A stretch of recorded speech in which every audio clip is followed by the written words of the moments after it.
Here's a question for you. How many people does it take to turn on a light bulb? The answer seems simple. Just walk into a dark room, flip a switch, and instantly you can see, right? Well, the truth is there's a lot more to generating and delivering electrical power than you've probably imagined. Hi, I'm Lee Patrick Sullivan with Energy Now, and this Energy 101 video explains the system used to generate electricity. And it also explains what it really takes to turn on a light bulb. In order to understand energy, we first need to start at the source, literally.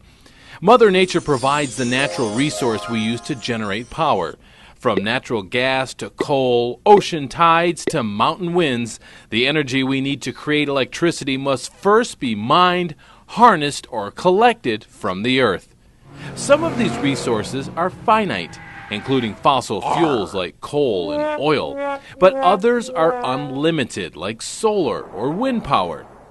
But a lump of coal or a strong breeze alone won't create the power that turns on your light.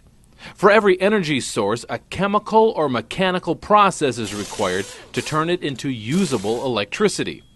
Every day, researchers work to find innovative ways to use our limited resources, process raw materials, harness renewables more efficiently, and find entirely new energy sources.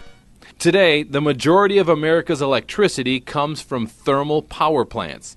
Fuels like coal, natural gas, biomass, and uranium are used to heat water until it produces steam, which powers a turbine and generates electricity. That steam turns propeller-like blades around a rotor inside the turbine. This turning rotor connects to a main shaft which spins magnets with a coil inside a generator. It's the generator inside a turbine that converts mechanical energy into electric energy and creates electricity. Steam is an efficient method of producing electricity because the water can be recycled and reused as it changes back and forth between liquid and gaseous states. Transporting electricity from the power plant to your home is an entirely different process. Current technology cannot cost-effectively store large amounts of electricity, so significant challenges exist when it comes to transferring that electricity across long distances. Just enough electricity has to be generated to meet demand at all times and be transmitted through power lines to reach your light switch. Too much or too little power can crash the transmission system and cause a blackout. That's why a complex mix of logistics, management, and infrastructure is needed to transmit electricity from power generators to consumers. Enter the electricity grid, also known as simply the grid. The North American electricity grid is actually made of 4 large grid systems: the Western grid, the Eastern grid, the Texas grid, and a grid covering the Canadian province of Quebec. These independent regional networks of power plants and transmission lines carry electric energy at high voltage within their area to local utilities. There are very limited links between the 4 grids, which means electricity generated from a wind turbine in West Texas cannot reach an apartment building in New York City.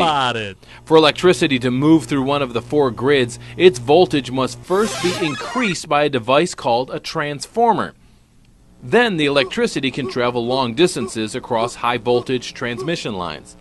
These high-voltage lines are generally strung between giant metal towers. They stretch for miles from power plants to local substations in each neighborhood. You've probably seen substations along the side of the road and wonder what they do. Well, their job is stepping down electric voltages from levels as high as 765,000 volts closer to the 110 volts you use in your home. The electricity from the power line on your street passes through another transformer, which steps down the voltage once more, and then it travels along the line into your house. From there, the electricity enters your breaker box, and it is then distributed to light sockets and outlets. All you have to do is flip a switch. So, as you can see, from the raw materials to the power lines on your street, there's so much more to the electricity ecosystem than meets the eye.